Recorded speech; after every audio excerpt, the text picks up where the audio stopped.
Start. They pleaded not guilty and were brought to trial. The trial court, relying on the evidence of PW5, PW7, and PW10, the injured three eyewitnesses held that the prosecution story, insofar as the three appellants, was proved beyond doubt. But the other accused, namely Amrik Singh, Joginder Singh, Kulwant Singh, and Balwant Singh, were entitled to benefit of doubt that they were accordingly acquitted. The plea of the right of private defense, and that if at all the case fell within the ambit of section 304 part 2nd, read with section 34 of the IPC, was repealed.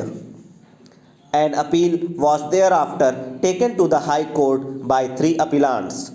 The appeal was dismissed, leading to the present proceedings. The learned counsel for the appellants has argued that in the light of the fact that Bakshish Singh, appellant, had received an injury in the same incident which had not been explained by the prosecution, the prosecution story itself was in doubt, and the accused appellants were entitled to acquittal on that basis. It has also been pleaded that the trial court had found that four of the accused were not involved in the incident, and it was thus apparent that the present case was one of false implication on account of animosity between the parties over the construction of the drain. It has finally been pleaded that there was absolutely no evidence to show that the appellants had an intention to commit murder, as the doctor had opined that the two injuries on Bhuta Singh had been caused by the reverse side of the Gadashi, whereas the other injuries on the person of the PWs had been caused with the dangs, and as such the case fell under section 304 part 2nd and not under section 302 of the IPC.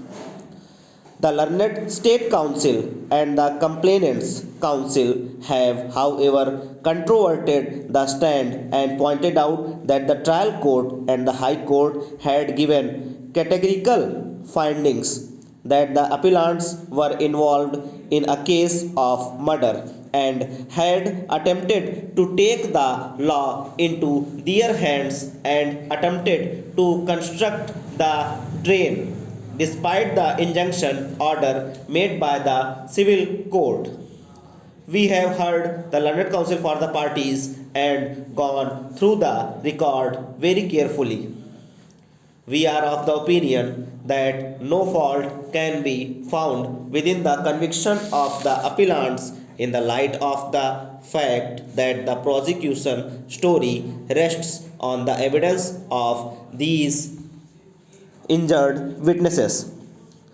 The incident is virtually admitted by both sides, although in different circumstances, as the appellant's claim was that Bakshish Singh had suffered injuries at the hands of the Gurdayal Singh and others, and that the prosecution had suppressed this part of the story. This plea has been rejected by the trial court as well as the High Court, holding that the injuries suffered by Bakshish Singh could not be related to the present incident.